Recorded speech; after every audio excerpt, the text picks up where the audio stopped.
안녕하세요. 2025년 8월 둘째 주, 그 한복 증시 동향 자료들을 가지고 돌아왔습니다.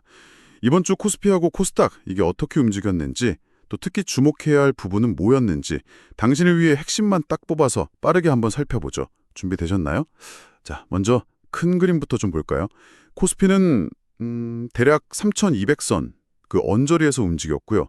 코스닥은 810선을 회복하는 그런 모습을 보였어요.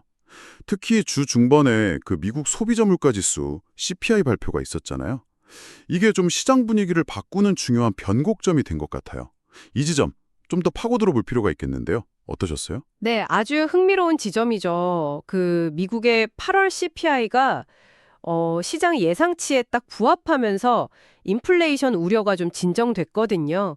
이게 이제 연준의 금리 인하 가능성? 여기에 대한 기대로 바로 이어졌고요. 그러면서 달러가 약세를 보이니까 외국인 투자자들이 국내 증시로 다시 돌아오는 그런 계기가 됐습니다. 그러니까 거시경제 지표 하나가 시장의 수급이나 투자 심리에 이렇게 직접적으로 영향을 미친 거죠. 그 외국인 매수세가 특히 반도체 쪽으로 확 몰린 것 같더라고요. 삼성전자랑 SK하이닉스가 같이 강세를 보였는데 이게 단순히 거시 환경 개선만으로 설명하기에는 상승폭이 꽤 컸던 것 아닌가요? 맞습니다. 네. 물론 뭐 금리 인하 기대감, 이게 기술주 전반에는 당연히 긍정적인 영향을 줬죠. 이건 사실입니다. 근데 이제 구체적으로 삼성전자하고 SK 하이닉스의 자금에 몰린 데에는 하반기 메모리 반도체 업황이 좀 개선될 거다. 이런 기대감이라던가 아니면 뭐 경쟁사 대비해서 펀더멘털이 견고하다. 이런 개별적인 요인들도 같이 복합적으로 작용했을 가능성이 높다고 봅니다. 그러니까 외국인들이 그냥 시장 전체를 산 게 아니라 어떤 성장 스토리가 있는 특정 섹터를 딱 선별해서 공략했다. 뭐 이렇게 볼 수 있는 거죠. 그렇군요. 그럼 반도체가 웃는 동안에 플랫폼 기업들은 표정이 좀 엇갈렸네요. 네이버는 그 디즈니 플러스 제휴 소식으로 신고가까지 가면서 아주 좋은 흐름이었는데 반면에 카카오는 여전히 좀 부진한 모습이에요.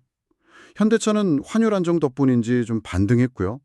이 차이는 어떻게 봐야 할까요? 네, 네이버 같은 경우는 아주 명확한 성장 모멘텀이 있었죠.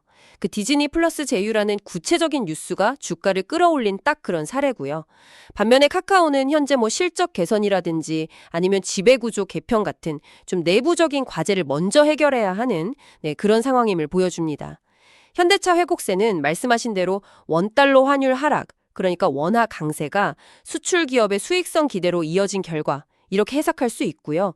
여기서 우리가 좀 주목할 점은 개별 기업의 호재나 악재뿐만 아니라 환율 같은 거시 변수가 어떻게 업종별로 또 종목별로 이런 차별화를 만들어내는가 바로 이 점입니다. 정말 그렇네요. 그 외에도 시장에 관심을 끈 종목들이 좀 있었죠. LG 디스플레이는 경쟁사인 중국 BOE 제재 가능성 때문에 그 반사수의 기대감으로 주가가 아주 크게 출렁였고요.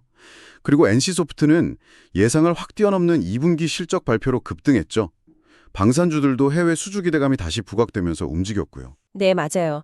여기서 한 가지 좀 생각해 볼 지점이 생깁니다. 이런 개별 종목들의 급등락은 사실 단기적인 뉴스나 기대감에 크게 좌우되잖아요. 이런 변동성 장세에서 당신은 어떻게 중심을 잡아야 할까요? 예를 들어서 LG 디스플레이의 BOE 제재 수혜, 이거 아직 확정된 건 아니거든요. 그리고 NC소프트의 실적 서프라이즈가 다음 분기에도 계속 이어질지는 또 미지수고요. 방산주 역시 수주 기대감은 뭐 유효하지만 단기 급등에 따른 피로감이라든지 실제 계약 성사까지의 불확실성 이런 것도 고려해야 하죠. 정말 중요한 지적이십니다. 결국 이번 주 시장을 딱 요약하면 미국의 물가 안정, 그리고 금리 인하 기대감, 또 한국은행의 금리 동결하고 원화 강세 같은 긍정적인 요인들이 외국인 수급 개선을 이끌었다. 하지만 여전히 남아있는 그 세제 개편 논란이라든가 미중 무역 갈등 같은 잠재적인 부담 요인들이 증시의 추가 상승을 좀 제한하는 모습이었다. 이렇게 정리할 수 있겠네요. 자, 그럼 오늘 저희가 살펴본 이 내용들을 통해서 당신이 얻어갈 수 있는 핵심은 무엇일까요? 반도체나 OLED 관련주는 개별 기업 뉴스나 업황 변화에 아주 민감하게 반응하니까요. 직접 투자보다는 여러 종목을 묶어서 위험을 좀 분산시키는 ETF 같은 걸 활용하는 전략도 고려해 볼 수 있겠습니다. 그리고 방산주는 꾸준한 모멘텀 체크가 필요하지만 단기 과열 가능성도 염두에 두어야 하고요. 플랫폼 기업 안에서도 네이버와 카카오 행보가 갈리는 것처럼 같은 산업 내에서도 옥석 가리기가 중요하다는 점 다시 한번 확인했습니다. 당신에게는 어떤 부분이 가장 인상 깊으셨나요? 네, 오늘 분석에서 본 것처럼요. 현재 우리 증시는 미국의 거시경제 지표나 외국인 수급 같은 외부 요인에 상당히 아주 민감하게 반응하고 있습니다. 그렇다면 여기서 한 발 더 나아가서 이런 질문을 던져볼 수 있겠죠.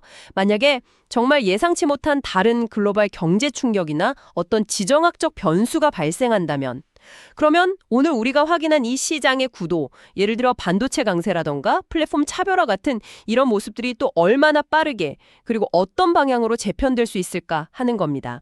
이 질문에 대한 답은 뭐 자료에 직접 나와 있진 않지만 현재 상황을 바탕으로 앞으로의 시장을 전망하는데 굉장히 중요한 실마리가 될 수 있을 겁니다. 네, 시장의 민감성, 그리고 향후 변화 가능성에 대한 질문. 정말 곱씹어 볼 만한 포인트인 것 같습니다. 오늘 저희와 함께 이 자료들을 깊이 있게 살펴보시느라 수고 많으셨습니다. 다음 분석에서 또 뵙겠습니다.